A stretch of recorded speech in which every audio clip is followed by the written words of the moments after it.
Our second scripture for today comes from the Gospel of John. Then they took Jesus from Caiaphas to Pilate's headquarters.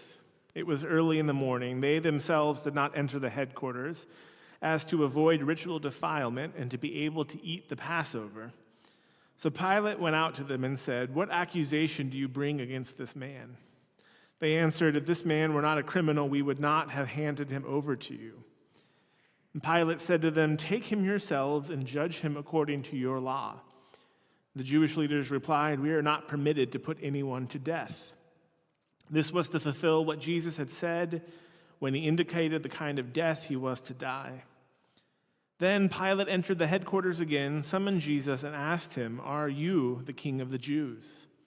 Jesus answered, "Do you ask this on your own, or did others tell you about me?" And Pilate replied, "I am not a Jew, am I? Your own nation and the chief priests have handed you over to me. What have you done?"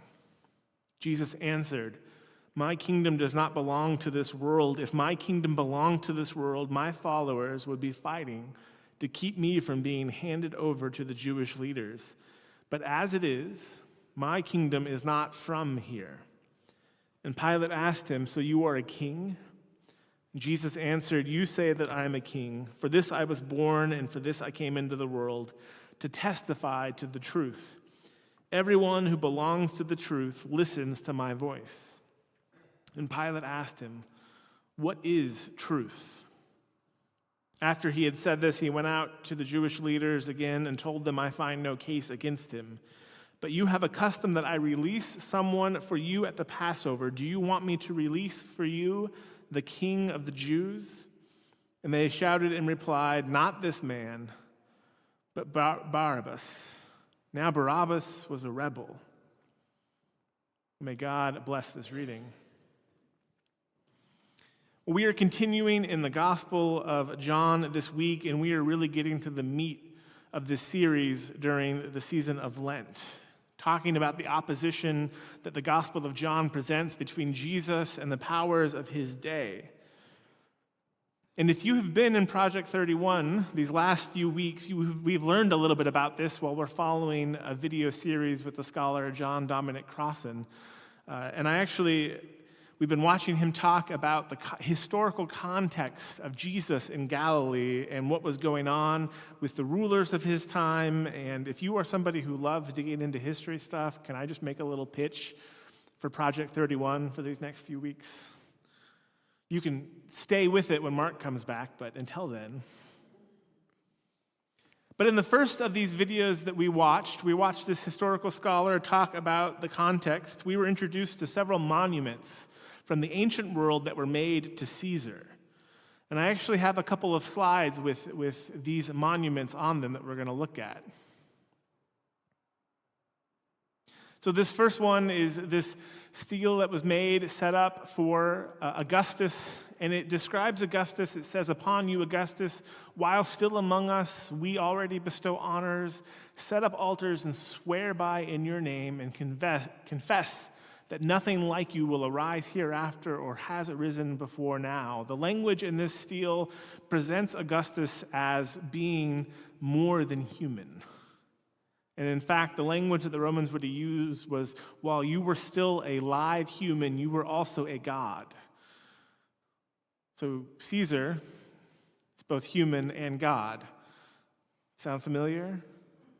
Then we go to the next monument that you'll see on the next slide.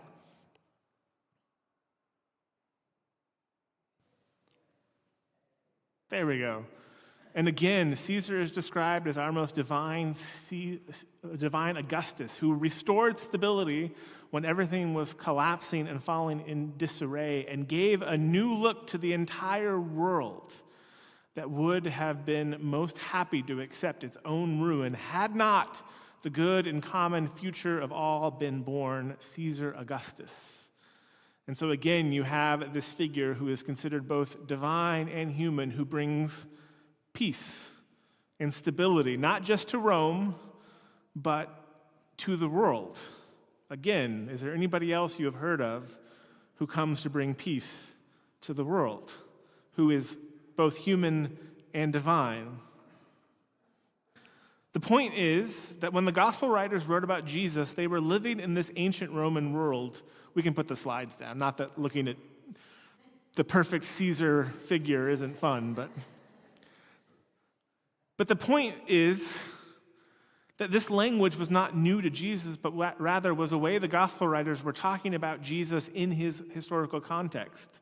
And they were very often pitting Jesus against the power of his time in Caesar. Except we know the story, whereas Caesar accomplishes peace through power and violence and war, Jesus does through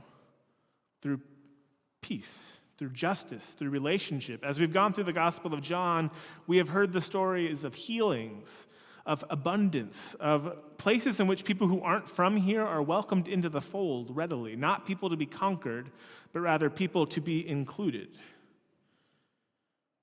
And the Gospel of John in particular presents these things as in very, very stark contrast with one another. Jesus in the Gospel of John is not just doing good works, but rather he is presenting a different narrative for how the world ought to operate.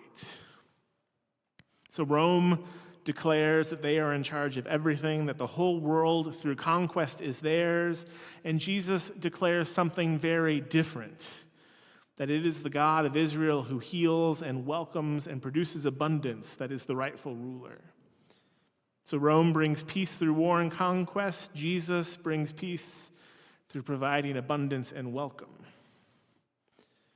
And this is important for this passage today because what we have today is the beginning of what you could almost call the final confrontation. It's the part in the movie where the two people who you've been talking about the entire time are suddenly face to face. Because Pilate was the governor of the Roman province that Jesus was in. Pilate was the one that Caesar sent to that area to be in charge for him. So Pilate is the one who, when Jesus comes face to face with Pilate, we should read Pilate as all that the empire of Caesar represents. And so here in this scene where Jesus is brought before Pilate, you have a God in Caesar standing before another God in Jesus. And the gospel writer is trying to get you to see this stark opposition, these two figures, these two ways of understanding the world. And in many ways, there are two alternatives for how the world ought to be. And there's this great quote from the first century, or might be early second century, from a Roman senator named Tacitus. And he described the Roman Empire this way. He said, "They plunder, they slaughter, and they steal. This they falsely name empire. And where they make a wasteland, they call it peace." I've heard that interpreted in another way. Rome makes a desert and calls it peace. As in, if you want people to stop fighting with one another, you just wipe them all out. So this is how Caesar, in Caesar's ways, accomplish peace in the world. How is it that they unify people? Through mutual respect? No. Through common understanding? No. Through programs that respect the dignity of all people? No. They do it through war. And in the ancient world, they are the best at war.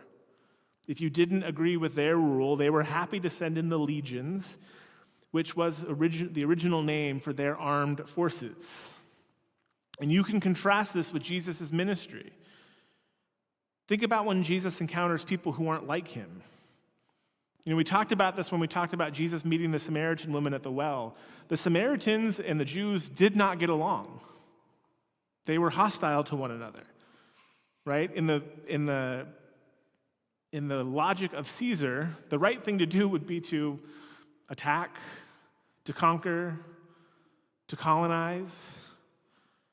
But Jesus encounters this woman who is not of his tribe, and what does he do?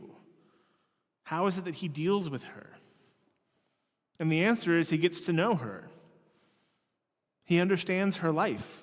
He comes to identify and know what she is about, and he invites her to imagine a story where they no longer live in animosity, but as one people in unity. So she is welcomed in love and in grace. And you can think about all of the interactions that Jesus has throughout the Gospels, how he encounters people, even people who show animosity to him. He shows grace. And you can pay attention to our story today and see this contrast between these two ways of knowing the world. What does this story today in John tell us about who Jesus is and who Rome is? Because Jesus is before Pilate. Pilate, by the way, admits Jesus hasn't done anything wrong. Pilate admits that Jesus is innocent. And what I've always found captivating about this passage is that Pilate knows Jesus is innocent, and yet is perfectly willing to kill him. He knows that he is not responsible for any crimes. And I've always thought about this as the biggest indictment against the Roman Empire. They are willing to put someone to death even if they are innocent to preserve the peace. They're not really concerned with getting to know Jesus and whether or not he's a good person. They don't really care if he deserves it or not. They don't care about the truth of the situation. After all, Pilate says, what is truth anyways? And you know what Pilate is saying, the subtext of this is, truth is whatever we say it is. Truth is whatever we declare it to be. Rome gets to decide what is truth because if someone wants to disagree with them, they can send in the legions. And this attitude isn't really something unique to Rome, of course. There is this idea that power is the deciding factor for how the world works. There was this essay written last year from one of my favorite theologians who happens to be a podcast host too, which is something you can do nowadays. Tripp Fuller published to his Substack newsletter this article in which he talks about these two visions. And he first of all uses a quote from a 5th century Greek philosopher, 5th century BCE, before Jesus, Thucydides, who says, the strong do what they have the power to do, and the weak suffer what they must. For Fuller, he points to similarities of comments made by Stephen Miller, who is an aide in the federal government today, who argue that, quote, in the real world, things are governed by force and strength. There's this sense that might makes right. And I guess this is the point. From a certain perspective, he's right. That force is one of the ways decisions are made in the world. From the perspectives of the kingdoms of this world, might does make right. And who cares if some innocent people will die? Who cares if peace is the result, if there are some unfortunate casualties? What is truth, after all? It's whatever we say it is. And Fuller, in his article, contrasts this with the New Testament vision of Jesus' kingdom. In particular, he quotes at the beginning of his article, 1 Corinthians 1:27, God chose the weak things of the world to shame the strong. And this is a completely opposite worldview to the powers of the world. Instead of a death-dealing empire, we are asked to pledge allegiance to the victim of empire's violence. And the writer of the gospel wants us to see this choice.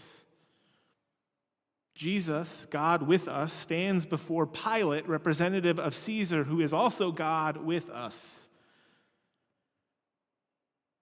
We are asked to choose one or the other way of understanding and seeing the world.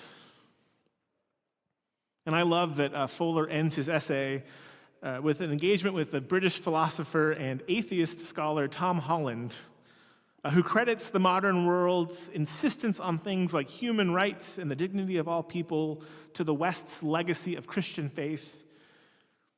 As in, even as Christianity has receded from the West, we can't get rid of these things that say, actually, the weak deserve rights, which is an idea completely foreign for most of human history outside of the Jewish Christian faiths.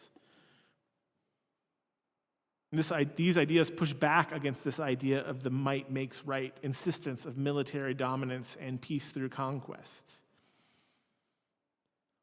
And the gospel asks us to choose one or the other. There's this stark contrast in the Gospel of John between these two powers of the world, and we are asked to choose which side are you on, the real world with its might, its violence, its willingness to execute some in the name of peace, even if they may be innocent, or the side of Jesus Christ, the one who brings peace, abundance, and welcome to all people. The one whose peace comes not through taking up the sword, but through laying down his own life. And the church is asked to make this decision every time we get the option. Which kingdom do we live for? The one that is of this world or the one that is not of this world? Every time we choose to include all of God's children, we are choosing a different kingdom.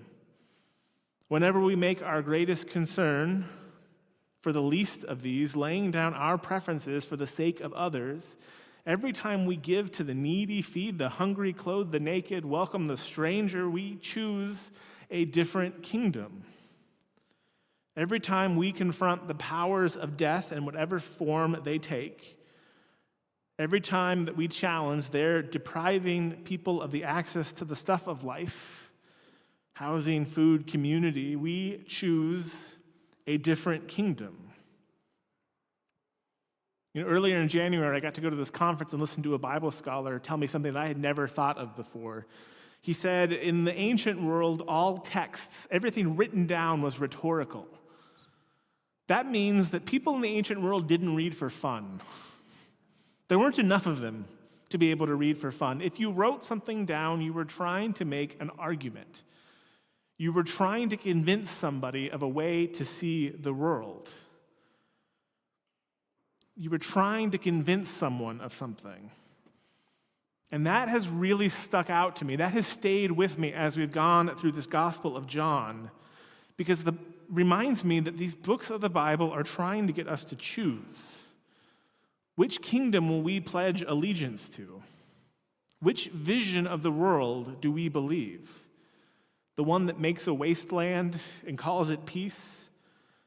Or the one in which God chose the weak of the world to shame the strong? In the Gospel of John, that looks like this opposition between Jesus or Pilate, the God of Israel or the God of Caesar. And so we have to ask, which one do we choose? Amen.